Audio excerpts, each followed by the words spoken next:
The phone vibrated at 3:07 a.m. Once. Then again. I didn't reach for it right away. I already knew what it would say. The server room lights flickered through the security feed on my tablet. Red warnings bloomed like bruises across the screen. Unauthorized access, privilege escalation, root level breach. Someone had walked straight through the front door of our systems. I lay still beside my wife, listening to her breathing. Even, calm. The kind of calm that comes from not knowing, or knowing too well. A message popped up from my boss. "Are you seeing this?" I closed my eyes. Earlier that night, my junior coworker had raised his glass at dinner, smiling. $42,000 richer, a retention bonus to show how valued he was.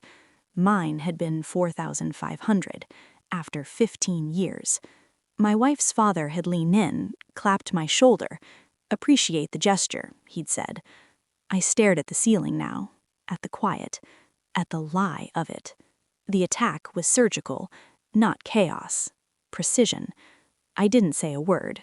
I didn't wake anyone. I watched, and I understood something cold and final. This wasn't about money. It was about who they thought I was. By morning, the office smelled like burnt coffee and fear. People whispered. Eyes slid away from mine.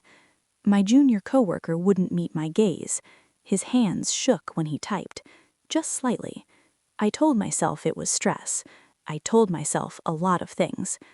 At home, my wife kissed my cheek too carefully, asked if I'd slept. Didn't ask about the breach. Her phone lit up during dinner, face down, silent. She didn't move to check it. I noticed patterns the way I always had. That was my job. That was my curse. Late nights that no longer matched deadlines. Perfume that wasn't hers. A new respect for my coworkers' opinions. Too much respect. When she talked about work, she avoided names. When she talked about him, she avoided details. Denial is not loud. It's procedural. It files explanations into neat folders and labels them temporary. I opened our shared laptop after she went to bed. I wasn't angry. Not yet. I was calm in the way a locked door is calm. I didn't confront. I collected. Phone records, cloud backups. Metadata doesn't lie. People do. Lunch meetings that weren't on calendars. Messages deleted but not destroyed. Photos cropped too tightly. At work, I led the breach investigation. Methodical. Detached. The attack had used internal credentials, admin level, issued to my junior coworker 2 weeks before his bonus. I signed off on that access. I remembered the meeting. My wife had insisted he was essential. At home, I smiled.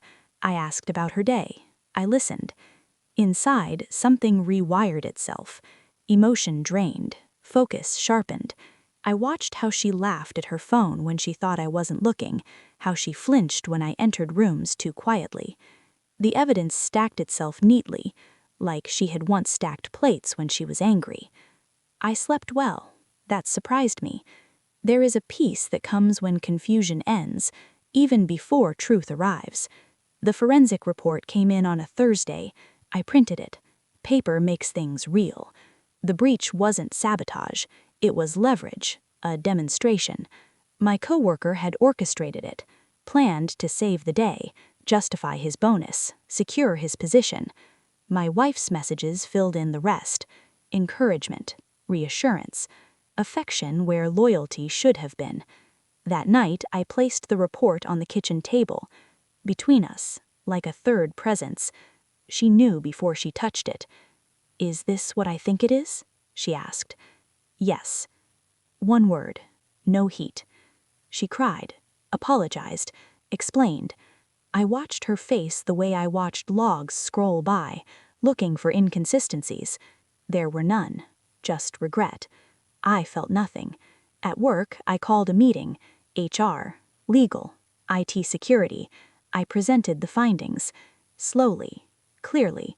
No accusations, just data. My coworker broke first. Sweat. Stammering. Denial that collapsed under timestamps. My boss looked at me differently then, as if seeing the room after a fire. I declined their apologies, their counteroffers, their sudden respect. At home, I packed a bag.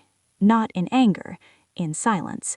My wife watched from the doorway, empty-handed, unarmed. I already knew, I told her, before you lied the last time. That was the deepest cut. Knowing the betrayal had been unnecessary, I left my ring on the table, beside the report. I walk past the building now without looking up. The company survived. So did I. Some losses are clean. They cauterize as they happen. I don't miss my wife.